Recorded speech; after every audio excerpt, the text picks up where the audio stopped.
चुलबुली बहन विशाखा की शादी कुछ ही दिनों पहले कार्तिक नाम के एक लड़के से दुर्गापुर गांव में होती है। विशाखा अपने ससुराल में बहुत खुश होती है।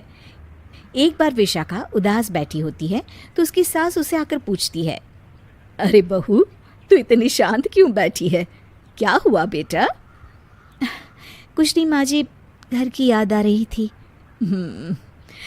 एक काम करना बेटा, अपनी छोटी बहन को बुला ले, तेरा मन भी लग जाएगा है। विशाखा ये सुनकर खुश हो जाती है और अपनी बहन शिखा को फोन करके बुला लेती है। शिखा विशाखा के ससुराल आ जाती है। ती, कैसी हो आप? अरे आ गई तू, मैं तो एकदम ठीक हो गई। शिखा पूरे परिवार से मिलती है। नमस्ते जीजू, कैसे हो आप? अरे बढ़िया बढ़िया, तुम बताओ। अरे कुछ नहीं जीजू। अरे आपकी शर्ट पर कॉकरोच है। कहाँ है? सॉरी जीजा जी। शिखा, आते ही तूने शैतानी शुरू कर दी, चल कमरे में। अगले दिन विशाखा रसोई में खाना बना रही होती है और तभी वहां शिखा आकर उसे पीछे से डरा देती है। वो! विशाखा डर जाती है और शिखा हंस पड़ती है। तू पागल है क्या शिखा? अभी मेरे हाथ से सब्जी गिर जाती ना। अरे दी, आपको क्या हो गया है? शादी से पहले तो कितनी मस्ती करती थी और अब एकदम बोरिंग हो गई हैं आप। ऐसा कुछ नहीं है शिखा, वो तो शिखा, चूहा कहाँ है? दीदी दीदी दीदी दीदी, मुझे चूहे से बहुत डर लगता है। कहाँ है चूहा? देखा शिखा, मैं कुछ भी नहीं भूली, मस्ती करना भी नहीं। सच में दीदी, आपने तो डरा ही दिया था मुझे।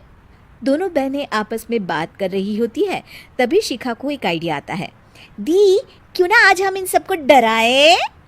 नहीं नहीं शिखा, ये मेरा ससुराल है, यहाँ लोग मजाक में नहीं लेंगे तुम्हारी बात को।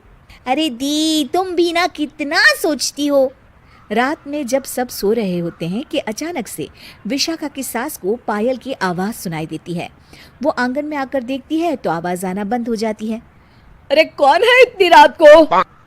वो जैसे ही मुड़ती है तो देखती है कि सफ़ेद साड़ी में एक औरत घूम रही है। वो डर जाती है और भागकर अपने कमरे में चली जाती है। वो औरत और कोई नहीं पर शिखा होती है। सास को डरा हुआ देख शिखा जोर जोर से हंसने लगती है।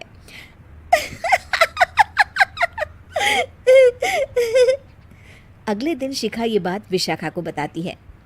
ऐसा तुझे नहीं करना चाहिए था शिखा, ये मेरा ससुराल है और तू यहाँ ऐसे मजाक नहीं कर सकती। किसी को पता चल गया ना तो हमारी तो शामत आ जाएगी। अरे कुछ नहीं होगा दी, मैं तो सोच रही हूँ कि आज अच्छे से मेकअप भी कर लूँ तो और ज्यादा मजा आएगा। शिखा वहां से चली जाती है और विशाखा की सास ये सब सुन लेती है। ओह, तो ये सब शिखा का करा धरा है। रात में जब पूरा घर सो रहा होता है तो शिखा फिर से मेकअप करके आती है और पायल की आवाज़ फ़ोन से बजाकर टहल रही होती है घर में। तभी उसके ससुर आ जाते हैं। शिखा जैसे ही उनको डराती है वो अचानक से गिर पड़ते हैं और बेहोश हो जाते हैं। शिखा ये देखकर डर जाती है। अरे अंकल जी, क्या हो गया आपको? दी, जीजू, जल्दी आओ। अंकल जी उठिए ना। सारे घर वाले वहाँ आ जाते हैं। अरे पापा, क्या हो गया आपको? क्या हुआ शिखा, ये बेहोश कैसे हो गए? अरे तूने डराया क्या इन्हें ये चुड़ैल जैसा मेकअप करके? हैं? आंटी जी, मैं तो बस मजाक कर रही थी, मुझे नहीं पता था कि अंकल इतना ज्यादा शॉक्ड हो जाएंगे। तुझे पता है ये दिल के मरीज हैं। हे भगवान, इन्हें तो दिल का दौरा पड़ गया है। शिखा घबरा जाती है। क्या दिल का दौरा? तेरी वजह से आज इनकी ये हालत है। इन्हें कुछ भी हुआ ना तो तू जेल जाएगी, समझी? शिखा रोने लगती है। नहीं नहीं आंटी जी, ऐसा मत बोलिए, अंकल को कुछ नहीं होगा। तभी ससुर को छींक आने वाली होती है। वो छींक रोकने की कोशिश करते हैं लेकिन फिर भी उन्हें छींक आ जाती है और उनकी आंख खुल जाती है। अंकल, आप ठीक तो है ना अंकल? ससुर और सास हंसने लगते हैं।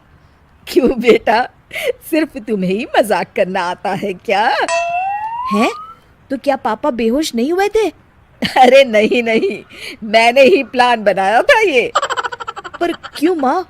क्योंकि विशाखा को लगता है कि ये उसका ससुराल है। उन्हें ऐसी मजाक वाली बातें पसंद नहीं आएगी। पर उन्हें ये नहीं पता कि अगर ये दोनों बहनें शेर हैं तो हम भी सवा शेर हैं। ये तो बिल्कुल सही कहा आपने आंटी जी। तो हमें उम्मीद है कि आपको हमारी ये कहानी पसंद आई होगी। कृपया हमारे चैनल को सब्सक्राइब करें और सभी अपडेट्स के लिए बेल आइकन जरूर दबाएं। और हाँ, वीडियो लाइक और शेयर करना मत भूलिएगा। Bye bye.